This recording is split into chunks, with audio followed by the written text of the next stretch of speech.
Astaghfirullahaladzim alladzi la ilaha illa huwal hayyul qayyum wa atubu ilaih. Assalamualaikum warahmatullahi taala wabarakatuh. Bismillahirrahmanirrahim. Alhamdulillahi rabbil alamin wal 'aqibatu lil muttaqin.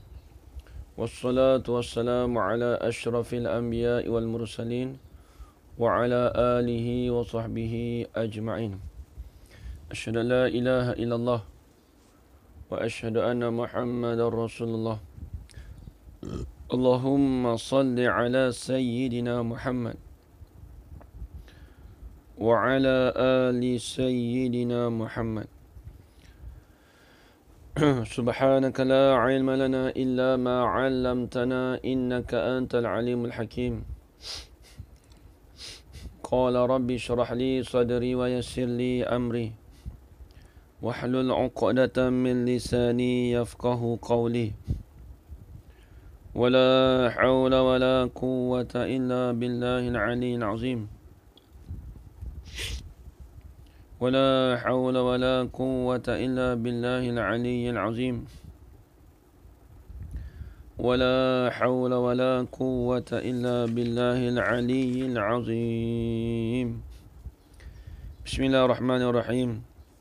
اللهم يا من بيده مقاليد الخير كله وإليه ترجع الأمر كله افتح علينا فتحا قريبا يا فتاح يا عليم يا فتاح يا عليم يا فتاح يا عليم افتح علينا فتحا قريبا. صلى الله على سيدنا محمد والحمد لله رب العالمين.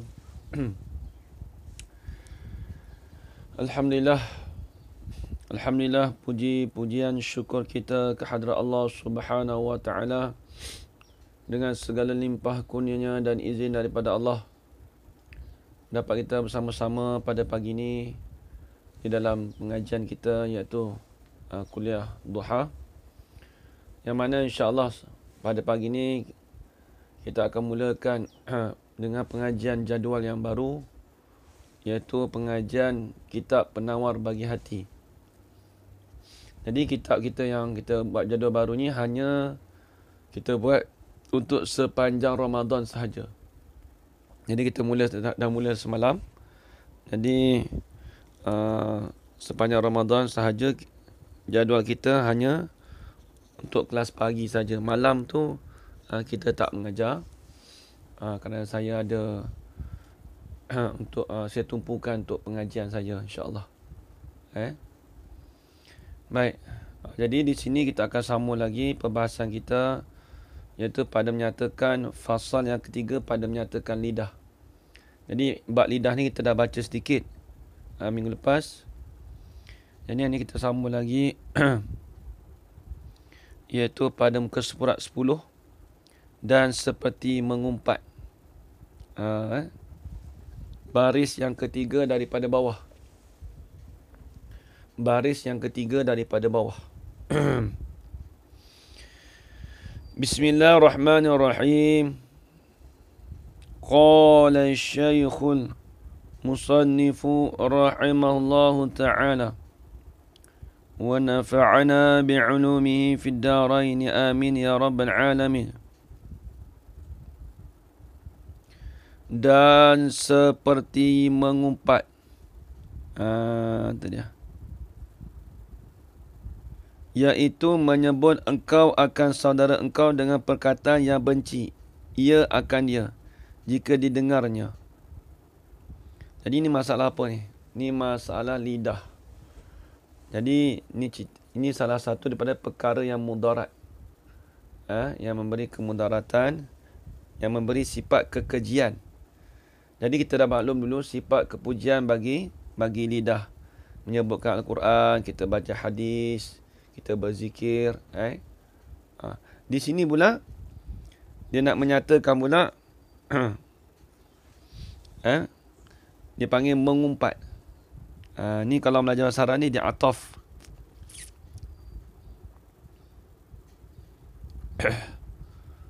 Jatuh daripada berdusta. Dulu dia kata seperti berdusta yang menyakiti akan orang yang lain kan. Maka itu dosa besar. Begitu jugalah. Di sini dia kata seperti kita mengumpat. Dulu berdusta. Apa dia mengumpat? Kalau bahasa Arab dia panggil ghibah. Ghain ya ba ta marbutah. Dia panggil ghibah. Apa dia ghibah? Apa dia mengumpat? Ini makna dia. Mengumpat-ngumpat tu apa makna dia? Iaitu menyebut engkau akan saudara engkau. Ini saudara sini, ini saudara pada agama. Saudara di sini ini bukan saudara kata saudara kita, adik-beradik kita tu saja. Tapi saudara ini umum. Dipanggil saudara pada agama. Tulis itu. Yang ini saudari sini, ini saudara pada agama. Iaitu menyebut engkau akan saudara. Iaitu menyebut engkau akan saudara engkau. Ini saudara engkau pada agama. Dengan perkataan yang benci ia saudara engkau akan dia akan perkataan itu. Jadi kita sebutkan akan saudara kita tu, kita mengumpat. Kita menyebutkan akan saudara kita tu dengan perkataan yang dibenci akan dia. Itu dia panggil mengumpat. Jadi orang dengar tu, kita mengumpat kat belakang apa? Perkara tu kita benci. Orang kita duk bisik-bisik. Dia tu macam ni, macam ni, macam ni. Orang perangai dia gini, teruk. Jadi kita menyebut tadi tu akan perangai kawan kita tadi tu perkataan yang dibenci. Perkataan yang benci ia saudara engkau tu akan dia akan perkataan. Jadi saudara kita tu benci dengan perkataan tadi. Kita dah umpat pasal dia. Dia tu orang tu teruk. Orang tu apa nak jadi kata-kata kedekut contohlah. Kita mengumpat dia. Apa dia tu jual jual kitab mahal. Tapi kita ngumpat tu benda yang buruk lah. Kalau benda baik tak apa. Bagus dia tu. Rajin mengaji. Tu tak apa. Tu kan ngumpat. Tu benda puji. Baik. Maka iaitu hukumnya. Hukum ni haram dengan ijma' ulama. Allah berdosa. Bila sebut haram tu benda yang dilarang. Benda yang ditegah. Tu haram. Ijma' ulama kata haram.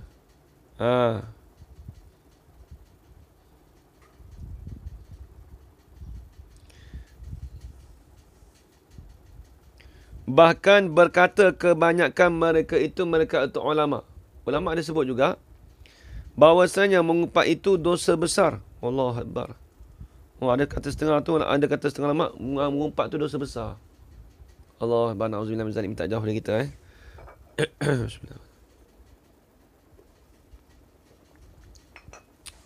Bahkan ada yang kata dosa besar. Tu dia. Sebab apa? Kerana barang yang datang padanya, pada barang tu, hadis lah. Dari ayat. Kerana barang ayat yang datang padanya ayat tu daripada beberapa janji seksa yang bersangatan seperti firman Allah Ta'ala. Allah Ta'ala berfirman dalam suratul Hujurat. Hujurat ayat rakam ayat yang ke-12. Ya ayyuhalladzina amanu ijtanibu kathiran minaz-zann. Inna ba'da zanni ithmu wala tajassasu wala yaktab. Tu wala yaktab tu. Wala yaktab tu yang mengumpat. Wala yaktab ba'dukum ba'da. Ayuhibbu ahadukum ay ya'kula lahma akhihi maita fakarihtumuhu wattaqullaha innallaha tawwabur rahim. Kalau tu contoh suka berhutang dengan manipulasi orang supaya beri hutang. Baik kalau kita bagi supaya tak terkena. Tu tak apa. Tu bukan mengumpat. Kita bagi tahu perkara benar tak apa. Itu akan datang dia bahas tu. Itu yang dibenarkan. Kan kita dah bahas sebelum ni. Bahas dah sebelum ni. Kalau membawa pada kemudaratan, kita tahu kata dia tu jahat. Tu maklum dah. Kita tahu dah memang dia tu memang hutang tu memang tak bayar. Kita tahu dah. Kita tengok situasi dia. Memang dia tu, kita tahu dia tu orang jahat. Kita tahu dia kata memang dia nak hutang tu nak kena orang. Ada pun kita tahu dia hutang tapi tak bayar tu, kita tahu dia susah. Tu tak boleh tu.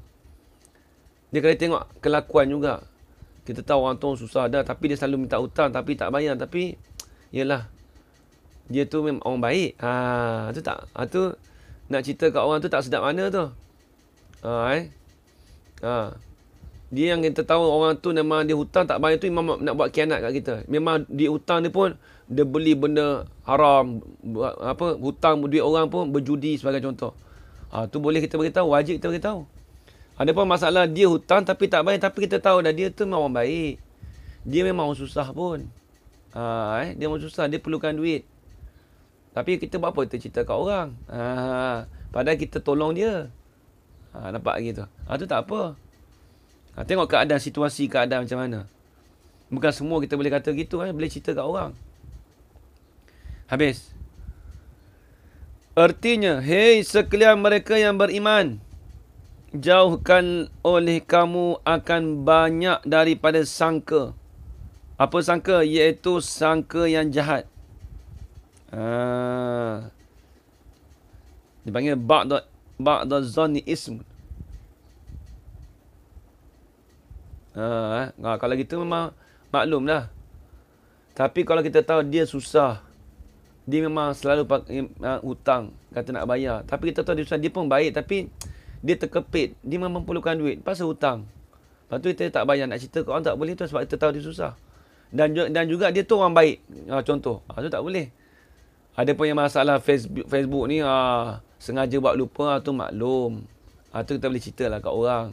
Kita tahu dia buat khianat kat orang tu lain, ajar rayu. Dia ada situasi, ada dua situasi tu. Ada juga orang suka hutang tapi hutang tu dengan sebab dia tu susah. Dia terkepit. Kesimpetan duit, kita maklum. Nak buat mana? Takkan nak cerita kat orang. Kita tahu dia susah. Takkan cerita buruk dia kan. Kita nak bantu dia. Patut kita sebagai orang yang ada duit ni bantu. Betul, orang yang memberi hutang tu besar daripada orang yang meminta hutang. Tapi di sebalik itu pula, apabila dia berhutang, dan sunat pula bagi orang yang berhutang tu, kalau dia dah nak bayar pula, sunat dia bagi lebih. Sunat dia beri lebih. Itu sebut dalam kitab. Contoh, kita hutang kawan kita RM1. Kemudian kita ni, sunat bagi kita, bukan dengan paksaan. Sunat bagi kita bagi lebih. Contoh kita bagi RM110 ke. Lepas tu kawan kita kata, apa kau bagi lebih? Saja hadiah kat engkau. Kita cakap itu. Sebab apa tu? Sebab sunat kita beri lebih. Sebab apa? Sebab dia bagi kita hutang tu dah susah dah. Dan susah tu hutang tu, dia bagi kita RM1. Sunat bagilah lebih pada dia. Kita bagi dia lebih pada dia. Maka dapat dapat pahala besar. Orang yang memberi hutang pun dapat pahala besar juga. Tapi kalau orang yang membayar hutang tapi dengan keadaan dia bayar lebih, dengan kerelaan dia, bukan dengan sebab orang tu minta lebih, dah. Kita nak memang nak bagi lebih. Itu hukumnya sunat. Itu dikatakan hadiah lah, kita bagi hadiah tu. Habis. Baik. Artinya, hei sekalian mereka yang beriman, jauhkan oleh kamu akan banyak daripada sangka, iaitu sangka yang jahat. Sebab apa kena jauhkan? Ilat pada kata jauhkan. Sebab apa kata ijtanibu? Kerana bahawasanya setengah daripada sangka itu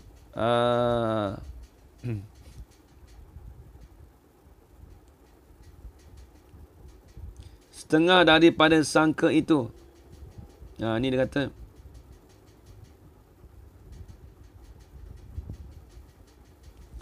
setengah daripada sangka itu dosa. Dia kata setengah daripada sangka itu dosa. Satu. Dan jangan kamu mencari dan memeriksa aib manusia. Ni tengok ni masalah. Na'udzubillah min zalik, tak jauh. Jangan duk cari, kita duk periksa aib orang. Jangan. Ni banyak lah ni. Allah na'udzubillah. Zaman kita ni banyak lah. Akhir zaman duk cek kesalahan orang. Duk cek keaiban orang. Ada. Tu takut kita. Baru ni ada seorang tok guru pun kena juga. Ada orang cek keaiban dia. Padahal dia ambil video tu setengah-setengah. Dia ambil video setengah, dia kerak setengah. Tu dia ada. Allah Akbar. Tak jauh lah. Daripada kita jaga mencari kesalahan orang. Kita merasa aib manusia. Lepas tu kata, jangan kamu mencari dan memeriksa aib manusia. Tak usah nak cari lah. Kalau kita tahu dia tu memang kebetulan tak apa. Dia nak buat khianati orang tak apa. Ni tak ada apa-apa pun, kita pun tak kenal dia mana pun. Kita pun kawan biasa je. Sekali-sekala jumpa, tiba-tiba nak cek aib dia, jangan. Tak payah jauh, jiran tetangga kita cukup lah. Jiran kita duk bising. Yelah. Ya, isu capar pun begitu juga. Masalah capar pun begitu juga. Dia ada anas hadis-hadis banyak. Lepas tu kata, fitnah kata kawan tu buat ni lah, letak tu lah. Padahal lama dah letak capar tu. Tuan Guru Haji Rozaini letak lama dah. Bukan nak sembah benda tu. Ibaratnya, kita letak gambar kita semayang depan tu. Kita nak sembah. Bukan nak sembah. Kan perhiasan tu. Allah. Itu perhiasan. Ibaratnya kita letak satu benda kat depan kita tu. Bukan nak niat sembah. Bukan kita niat nak sembah. Tapi orang buat fitnah dia kata, letak situ nak sembah Nampak tak kena cara. Nampak tak kena cara nak cek kesalahan orang. Buka aib orang. Berdosa. Dosa besar. Jangan main-main. Dia tak boleh gitu. Cuba kita tanya dia. Ibaratnya kita semayang. Kemudian kita semayang tu TV dekat depan kita. Tak buka pun TV. Tapi kita niat nak semayang. Tiba-tiba kita letak tempat semayang tu kat depan TV. Lepas tu ada orang datang rumah kita. Dia ni semayang menghadap TV dia ni. Nak sembah TV ke apa? Dia cakap gitu nak sembah TV. Bukan nak sembah TV. TV tu di hadapan dia nak letak. Bukan niat nak sembah. Tu maklum lah kalau ni nak sembah tu kufur. Allah Akbar.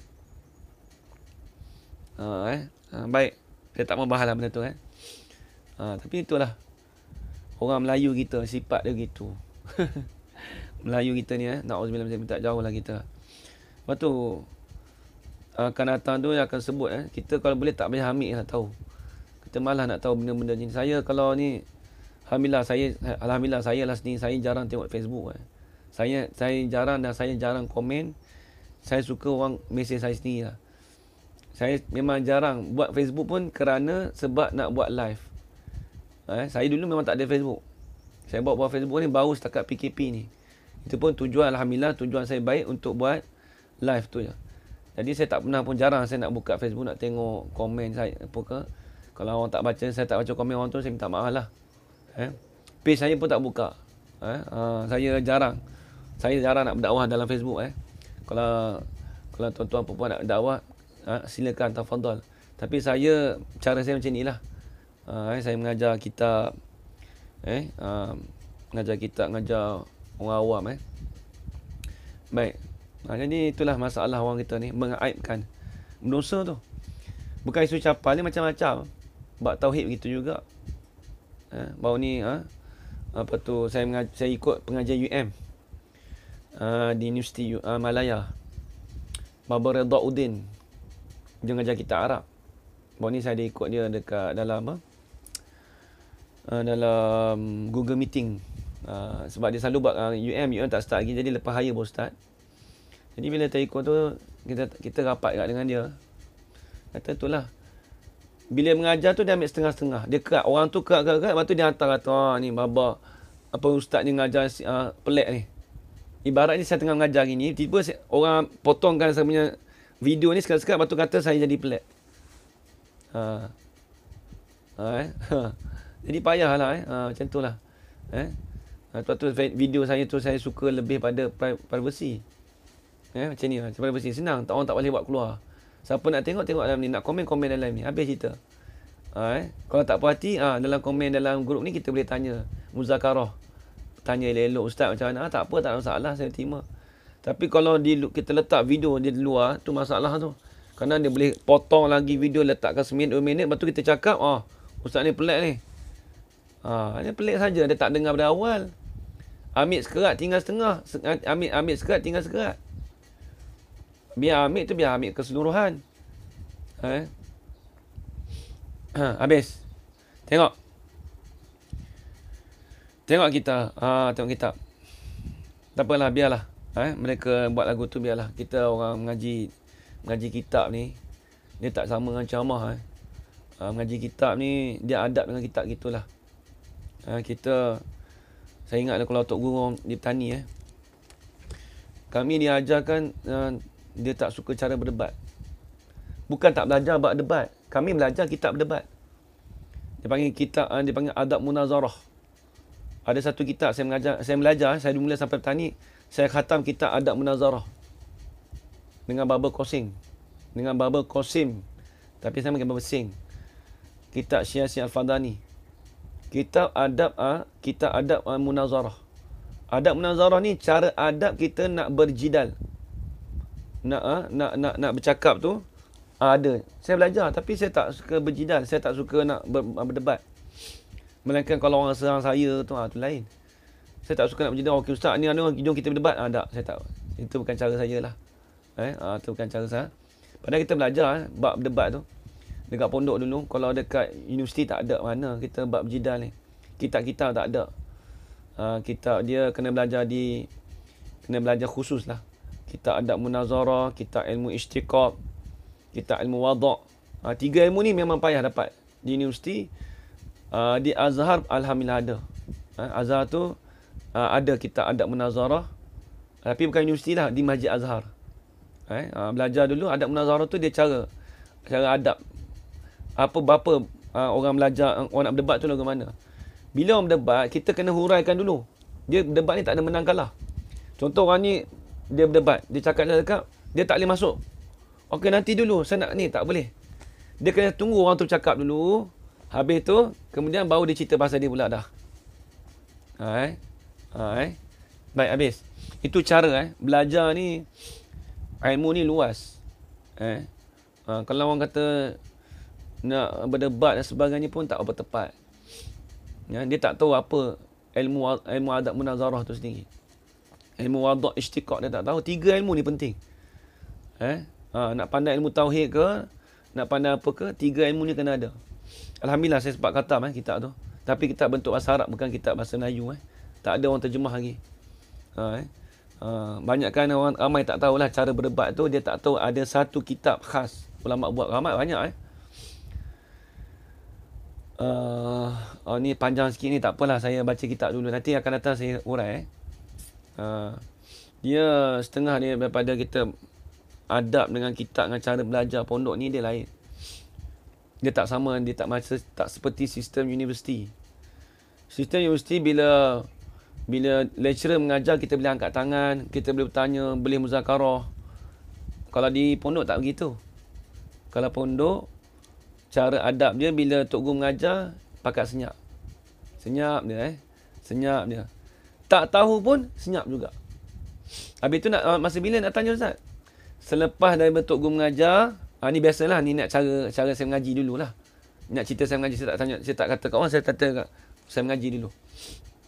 Habis belajar, pergi jumpa Tok Guru rehat dulu. Tok Guru rehat dulu, kemudian saya tanya, Tok Guru, nak tanya sikit boleh tak ni? Tapi kita rehat dulu, dia tak bagi tengah penat-penat tertanya, tak tanya. Kita kesian Tok Guru, tu adab. Jadi kitab tu kalau kita tak tahu pun kita tak tanya dulu. Kita tunggu rehat tu, lepas tu petang-petang baru tanya, Tok Guru tadi saya tak faham yang ni. Barulah Tok Guru urai, mak dia urai. Dia keluar macam tu, dia urai-urai. Tu dipanggil adab, cara dia gitulah, belajar kitab. Kemudian belajar kitab tu, mestilah Tok Guru dia suruh kita tumpu. Contoh kalau apa kita suruh dobit tu, kita dobit, lepas tu kemudian kita faham. Apa yang dimasukkan, apa yang kefahaman kitab tu. Kita kena faham dalam kitab. Apa yang Tok Guru huraikan tu kita kena tulis. Baik, habis. Itulah halusi kalau pondok cara pondok gitu. Dia tak sama dengan universiti. Bukan saya nak kritik universiti tak. Saya pun pernah belajar universiti. Saya pernah belajar universiti. Saya tak kritik. Saya ambil dua-dua. Tapi kalau orang yang mempelajari halusi dalam ilmu pondok, dia akan tahu. Man lam yazuk lam yadri. Kata ulama tasawuf. Barang siapa yang tidak rasa, dia tak tahu. Tak dapat tidak, kalau nak rasa pergi ngaji pondok, dia kena pergi pondok tu sendiri. Baru dia tahu. Dia sistem pengajian dia tak sama. Lepas tu kalau pengajian pondok dia lambat sikit, habis. Habis kitab lambat sikit. Lepas tu saya kalau darah pun lambat juga habis kitab. Habis itu. Itu pengalaman. Jadi baik, tengok. Kemudian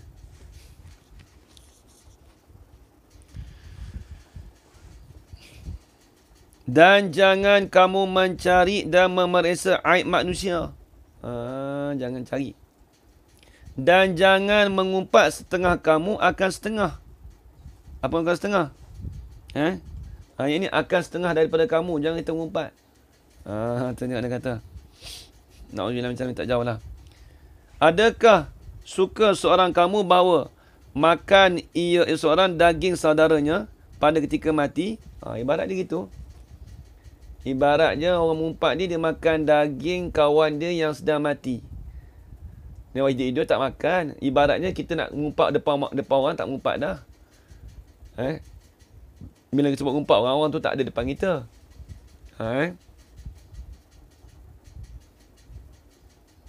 Baik, habis.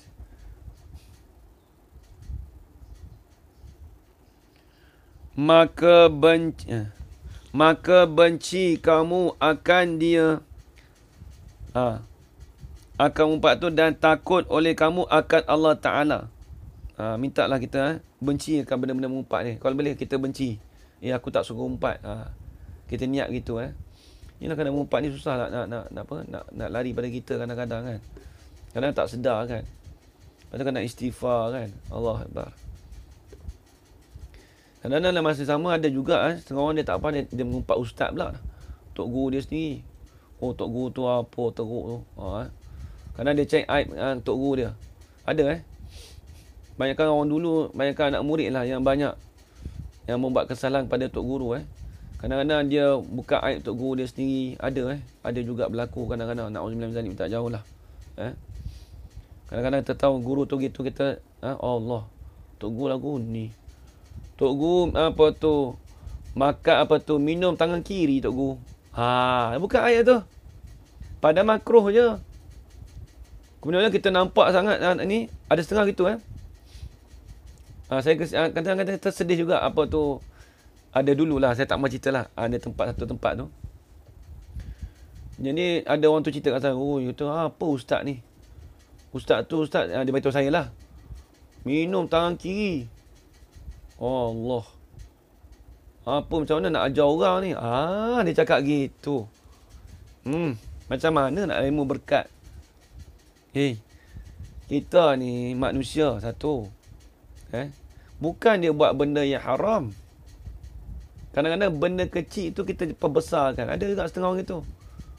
Dia bukan tok wali.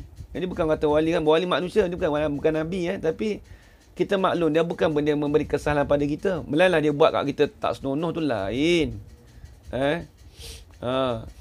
Ini tak ada kena-mengena. Tiba-tiba kata Tok Guru tu Allah. Minum air tangan kiri. Contoh. Padahal benda tu kita tahu benda makruh. Kita maklum dah. Tak perlu kita nak tak perlu kita nak kata apa. Kita senyap. Dia itu sebab tu zaman sekarang ni kebanyakan keberkatan ilmu tu kurang. Banyak kurang. Kadang-kadang banyak keberkatan kurang tu sebab kadang-kadang dengan sebab kita belajar dengan guru. Contoh saya belajar dengan guru saya dulu malu. Kadang-kadang guru kita kadang tersalah mengajar, bab tauhid tersalah mengajar. Tapi saya senyap, tak kata apa. Saya anggap kata Tok Guru saya tu lebih pandai daripada saya. Kemungkinan dia mengantuk ke, dia tersilap ke mengajar. Tu je saya takwil gitu. Tok Guru saya dia mengajar malam. Tiba-tiba dia urai tu, saya tengok macam tak kena. Tapi saya tak tegur lah. Saya pun senyap. Ada kawan saya berkata, tadi Tok Guru macam silap sikit mengajar tu. Saya pun tak aware lagi. Boleh jadi, saya cakap. Orang mengajar malam, orang tua mengajar malam ni mengantuk. Bukan orang tua, orang muda pun kadang mengantuk. Kadang-kadang dia tersalah mengajar. Tu kita maklum dah. Bukan dia tak pandai. Benda kecil je kadang. Kita maklum dah. Dari segi benda ilmu kecil tu mesti Tok Guru terpandai lagi. Dia dah boleh mengajar, mesti dia pandai daripada kita lagi kan. Lepas tu kita dengar tu macam tersilap sikit. Kita rasa nak tegur lah. Tak perlu kita tegur. Boleh jadi itu kadang-kadang dengan penat dia lagi kita tak tahu.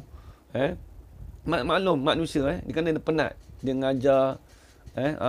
Kerana dia tersalah. Dia tersalah mengajar. Sebab tu kalau saya lah kalau mengajar malam. Saya kalau ada video mengajar malam tu. Kalau tengah malam lah saya ada mengajar kitab Arab kan. Saya bagi tu saya siap jangan letak dalam Facebook saya cakap. Takut-takut ada orang kritik saya mengajar salah. Takut-takut orang kritik saya mengajar salah. Memang betul kadang kita tak sedar kan. Kadang mengantuk dan sebagainya macam tu lah. Begitu juga kalau rakaman apa dulu kawan saya lah. Ada Tok Guru tu mengajar kitab. Inilah rakaman dia buat daurah. Bila buat daurah ni baca laju satu batu nak kena baca banyak, nak kena banyak. Tiba dia tersalah sikit. Betul ada seorang hamba Allah ni tiba kata Tok Guru ni mengajar salah ni tak sedap ni. Dia pergi nak bagi tahu kat orang lain pula dah. Dia kata Tok Guru ni mengajar tak kena. Tak boleh gitu. Tak boleh. Kita dah dengar rakaman Tok Guru tu tiba-tiba kita kritik lah Tok Guru tu. Allah Akbar. Saya cukup marah itu. Kawan saya kata, apa ni? Kita dengar rakaman Tok Guru tu mengajar salah sikit je. Buat hukum sikit. Lepas tu dia cerita dia kat Tok Guru lah, Tok Guru ni mengajar salah ni. Lepas tu Tok Guru seorang itu senyap. Siapa dia senyap? Sebab dia tahu kata, boleh jadi dalam keadaan mengajar daurah banyak ni, kitab banyak ni, kadang-kadang ada tersilap. Tak dinafikan. Bukan 100%. Betul, kita bukan robot kan. Habis itu. Baik, tu kena ingat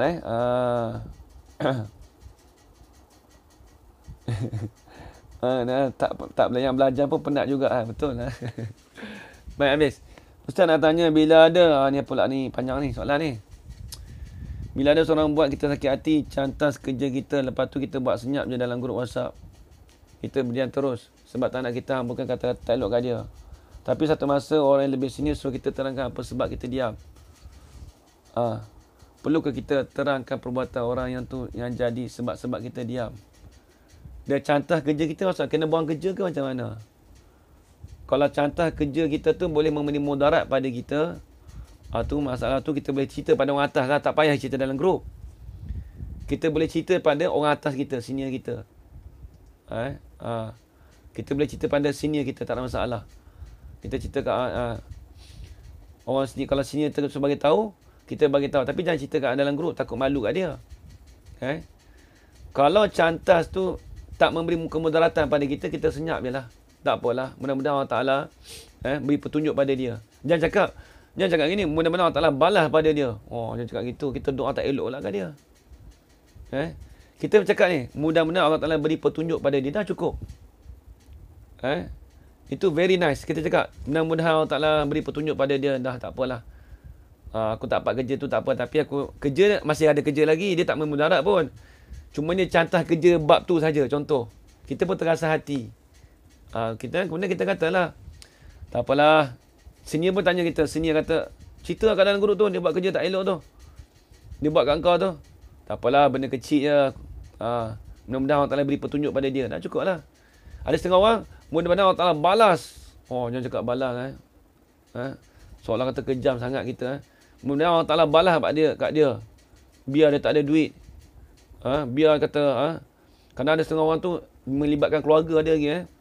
Biarlah anak dia jadi cacat lah, kena langgar accident lah. Orang Melayu kita. Allah. Melayu kita doa saja. Doa saja benda tak elok. Padahal tak ada, padahal kita benda sikit dia terasa touching kita sikit, tiba-tiba kita doa. Accident mati. Jangan cakap gitu. Allah Akbar. Berdosa cakap gitu. Nampak Jamidah. Tu dia. Dia cantah kerja kita tu, tengoklah cantah macam mana tu dia. Habis. Tengok dia kata. Maka benci kamu akan dia akan mengumpat tu. Bencilah.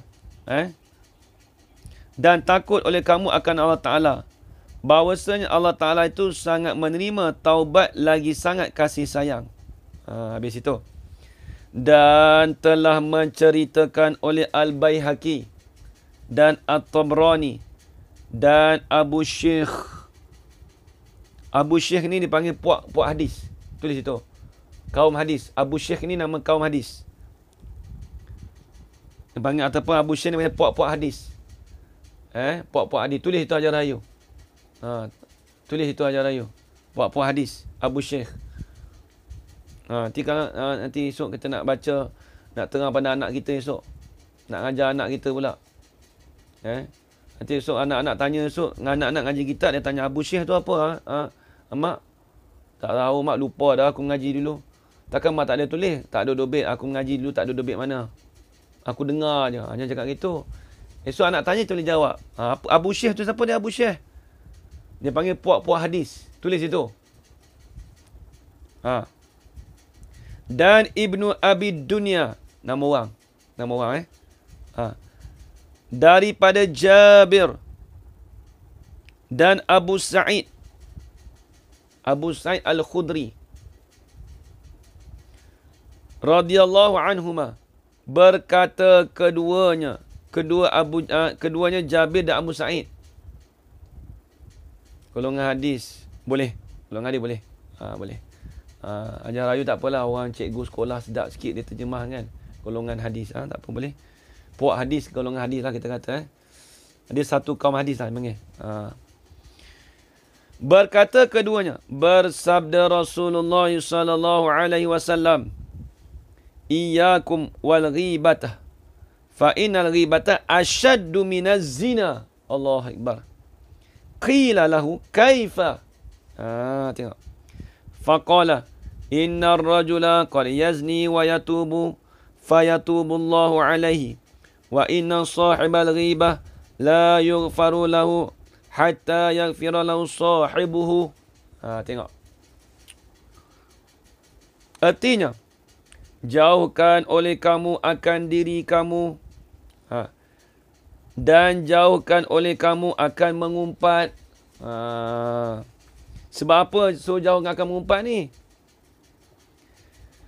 Kerana bahawasanya mengumpat itu lebih bersangatan daripada zina.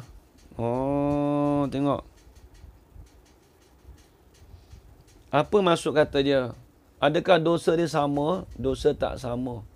Tapi nak cerita kata bersangatan zina ni, ni nak buat bandingan, mengumpat itu lebih teruk daripada zina. Tulis itu. Maksud kata lebih bersangatan ini lebih teruk daripada zina.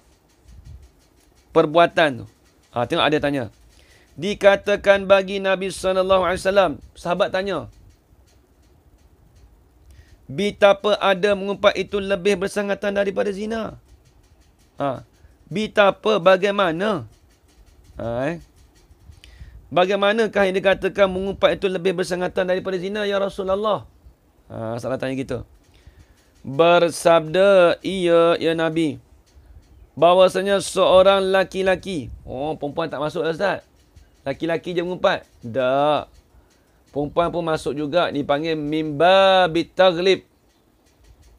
Dipanggil mimba bilittifaq. Bila sebut laki, perempuan pun masuk. Tu dia. Nanti nama ingat. Dalam kitab ni sebut laki saja, perempuan tak masuk. Jangan faham itu hadis. Hadis jangan kita faham gitu. Orang laki je mengumpat, orang perempuan mengumpat. Boleh kot. Dia faham begitu. Salah tu. Bila sebut laki-laki, itu termasuklah perempuan sekali, dipanggil dalam ilmu balaghah, dipanggil mimba bil ittifaq. Ataupun dipanggil mimba bit taghlib. Bila sebut kata kebanyakan laki, maksudnya masuk perempuan juga. Alhamdulillah. Tengok. Bersabda, iya, ya Nabi Muhammad sallallahu alaihi wasallam. Power Rangers tengok.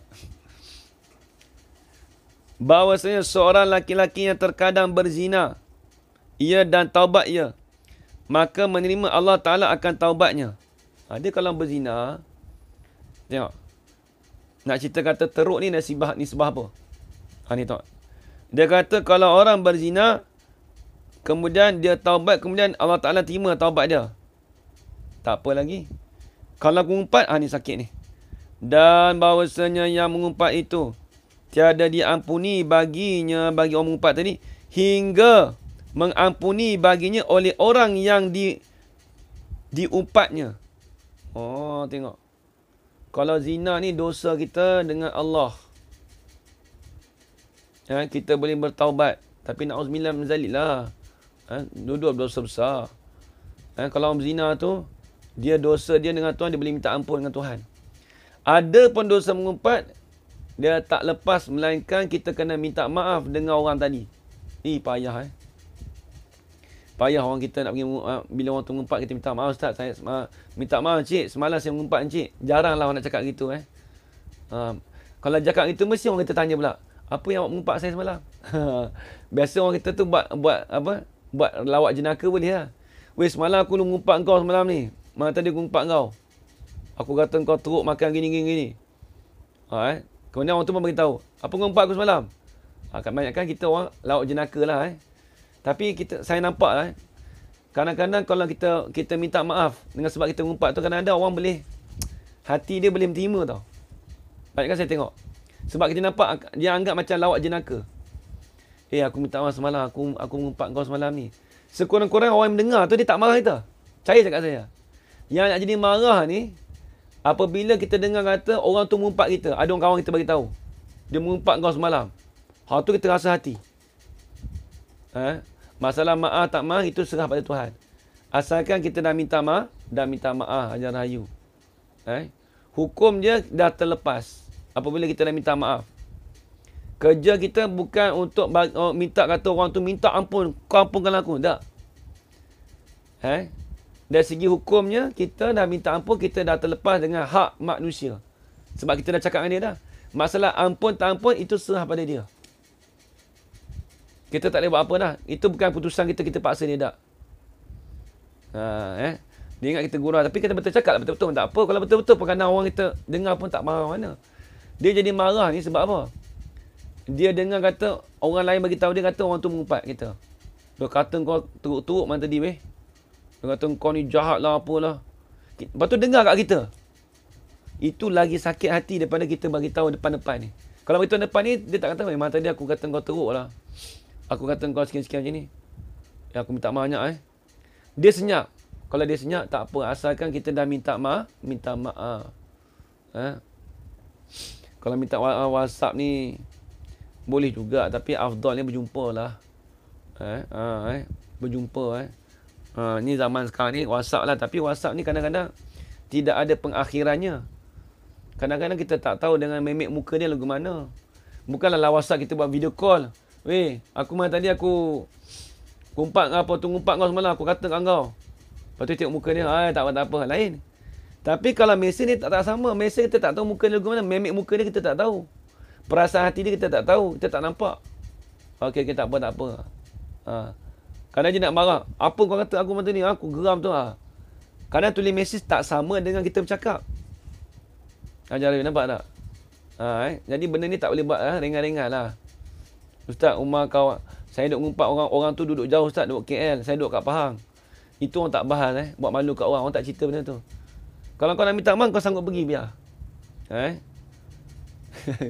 Kalau jauh, contoh, kita beritahu contoh kalau jauh, video call kita gunalah teknologi kita tu dengan baik gunalah manfaat dengan baik.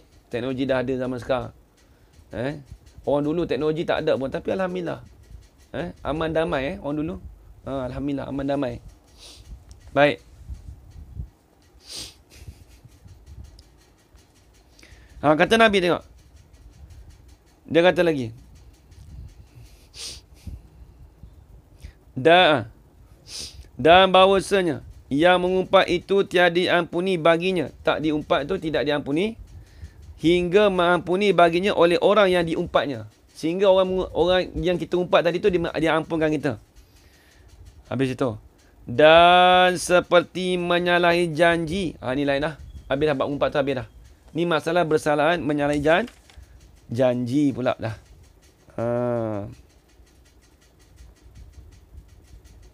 Sikit lagi. Dan seperti menyalahi janji. Yang adalah ia janji itu salah satu daripada segala alamat munafik. Bukan orang munafik, tapi tanda-tanda orang tu seperti orang munafik. Kita maklum, kalau sebut orang munafik, dia tu orang kafir. Kita maklum. Orang munafik, dia orang kafir. Zohirnya Islam, tapi dalam hatinya kufur. Kemudian, apabila kita nisbah pada seorang tu munafik, itu berdosa sebenarnya. Kita hanya tak boleh cakap gitu. Kita cakap, orang ni perangai seperti orang munafik. Tak apa. Tapi jangan kita hukum, orang ni munafik. Tak boleh. Soalan kata kalau kita hukum kata dia munafik, soalan dia orang kafir dah. Munafik bukan orang Islam, orang kafir. Dalam hati dia kufur. Di luar zuhirnya Islam. Itu bagi munafik. Jadi tanda-tanda orang munafik, maksudnya kita boleh nisbahkan pada seorang tu seperti orang-orang, tanda-tanda orang munafik tu saja. Tak boleh kita engkau ni orang munafik. Tak boleh sebut itu. Penyamai Islam, betul. Penyamai Islam. Kita tak boleh hukum orang tu dia munafik terus. Tak boleh. Perangai munafik. Jangan cakap gitu. Kita katalah ni tanda-tanda. Dia akidah tu lah, munafik tu lah sebenarnya. Haji Karam Zaman. Munafik asalnya, yang akidah tu lah. Zuhir Islam dalam kufur. Tapi cuma ni tanda-tanda alamat. Tak boleh kita hukum kata orang kau munafik. Tak boleh. Berdosa besar. Kita hukum orang munafik. Kita hanya boleh kata, seseorang ni apabila menyalahi janji, dia tu seperti perangai orang munafik. Tu tak apa. Kalau kata seperti perangai munafik. Tapi kata dia tu munafik dah. Tak boleh sebut. Seperti lain. Dia orang munafik tu lain. Kalau munafik orang tu kafir. Dosa kita. Hukum kita. Tak boleh kita kafirkan orang lain. Tengok. Sabda Nabi SAW. Ayatul munafiki salasun. Idza haddatha kadhaba wa idza ahada wa idza wa'ada akhlafa wa idza tumina khana. Hadis masyhur. Kalau budak-budak sekolah ni, kalau SPM ke, STAM ke, dia ambil dalam ni lah. Hadis ni. Tapi saya tak pernah ambil lah STAM. Duk pernah tengok budak-budak ambil periksa sekolah lah. Artinya, munafik itu 3. Apabila bercerita, ia berdusta ia. Duk cerita ke orang, betul dusta. Bukan dia kita mesti munafik, tak boleh.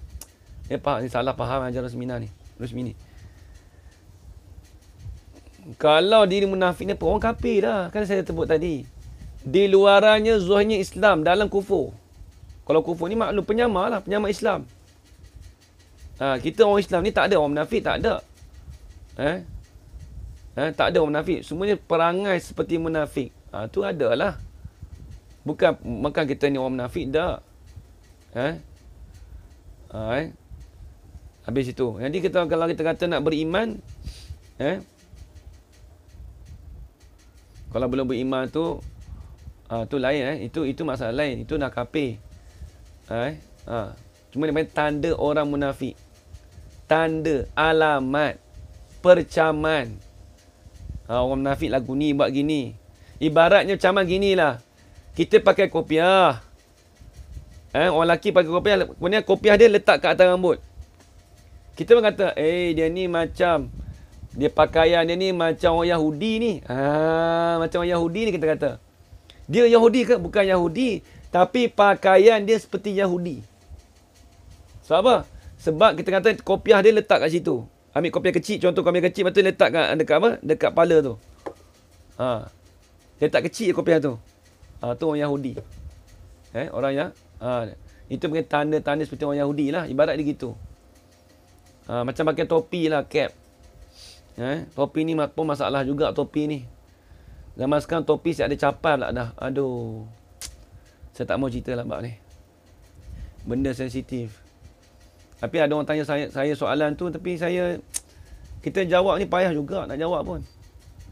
Kita jawab, kerana jawab bukan saya tak mau meraih korang, tapi jawab tu hanya jawapan semata-mata apa dalam kitab. Zaman sekarang ni macam-macam. Topi ada, siap buat capal lagi. Allah Akbar. Lepas tu kata, boleh ustaz sekarang ustaz. Topi boleh dah pakai, capal ada dah. Topi pakai, lepas tu tiba buat semayang pula dah. Allah. Lepas tu ada setengah-setengah ustaz pun sokong. Tak apa ustaz. Ni ustaz ni bagus ni. Apa tu kita tak apa pakai capal. Kita tengok pada tok guru kita cukup lah. Tok guru pondok kita alhamdulillah. Tu tengok tu alhamdulillah dia tak pakai topi. Mengajar tak pakai topi. Saya tengok waktu mengaji dulu tak ada. Orang sana panggil topi sudu. Lepas tu pakai terbalik pula dah. Pakai rap. Kalau orang sana panggil topi sudu. Kalau orang Kelantan panggil topi sudu. Kalau tok guru tu, kalau gitu kalau boleh pakai topi kita ngaji pondok pakai topi tak apa. Pakai topi tengok nak tengok lagu nak jekah tok guru jekah. Hui, tok guru jekah lalu dah. Tak usah pakai kopiah. Dia payah cerita lah kita bab ni, payah. Dia kalau tak hukum kan tak apa. Jadi dia buat fatwa tu masalah tu. Kalau kita nak pakai topi, kalau dia nak pakai topi, dia tak ada nak buat fatwa. Tak apa, ni dia buatlah. Okey, hukum okey topi ni boleh dibolehkan. Jadi dia nak apa? Topi dia tu bagi orang menarik orang ramai nak bagi beli dia punya nak tarik dia punya publish dia tu. Laku dia punya topi tu, dia buat letak capal, lepas tu beli orang beli kat dia. Topi dia bolehkan, siapa-siapa nak pakai topi boleh. Nak pergi semayang boleh pakai topi, tak ada masalah. Ni masalah. Tu masalah laman. Apa sebab letak laman capal? Dia topi kalau kita kata kalau orang tu dia orang dunia buat kerja tak apa. Tak apa dia buat kerja. Kalau budak-budak kecil kan. Budak-budak kecil suka tak apa. Kita tak tapi masalahnya dia jadikan apa? Jadi dari satu fashion tu jadi buat capal tu soalan kata, pakai capal, ni capal boleh ni. Sunnah Nabi. Bila sebut sunnah Nabi, orang pun kata, topi pun sunnah Nabi juga. Habis dah. Bila orang dah cakap gitu, orang awam ni dia tak ada ilmu. Bila dia dengar tu, topi dah capal boleh. Apa yang cerita benda ni? Tu saya tak mau cerita apa dah bab ni. Mereka orang tanya saya jawab PM tepi lah. Saya tak mau cerita bab ni. Kalau cerita bab hukum ni, tok guru kita marah. Tok guru kita dulu marah dulu. Kalau tidak, Syekh pun ada pakai topi capal. Syekh kita. Kalau tidak, Syekh Azhar, Syekh Musir. Syekh yang biasa-biasa tu, ambil topi dia letak capal. Tanya dia, ni Syekh ni boleh buat ni? Tak ada. Tak ada. Kalau dia tok guru pondok kita yang tua-tua pakai topi capal. Topi capal tu belakang tak ada. Allah, buruk benar. Jangan buat itu. Jangan kita nak officialkan kita punya topi sampai kita tak capal, lepas tu kita tu jadi fitnah tu, bahaya. Kalau nak jual topi tak ada masalah, jual lah topi, tak ada apa. Tapi bila tak capal tu yang permasalahan tu, jadi ada keliru orang. Orang kata, topi boleh. Lepas tu saya semayang kat surau saya ni, siapa budak tu pakai topi jadi imam. Nak cerita kata pengaruh topi capal ni sampai semayang pun pakai topi ke belakang. Macam mana tu? Saya kalau kalau adik saya ke, kalau dia nak semayang kita marah, saya jekah dulu dah. Kalau adik kita ke, adik saya sendiri dia orang akademik pun, tapi kata kalau semayang buka topi. Nak pergi jalan kau topi tak apa. Tapi kalau nak semayang kau topi tak. Cakap tak ada adab dengan Tuhan, kata. Nak semayang. Lepas tu jangan bagi alasan ni ada capal ni. Tak. Ni bahaya ni, kita buka jalan. Kita patutnya kita saddu zara'i dalam sufik. Tutup jalan. Jangan bagi buka lagi. Bila dah buka tu masalah. Bila dah buka jadi benda tu dah official, kita nak lawan, kita nak cerita pun tak boleh dah.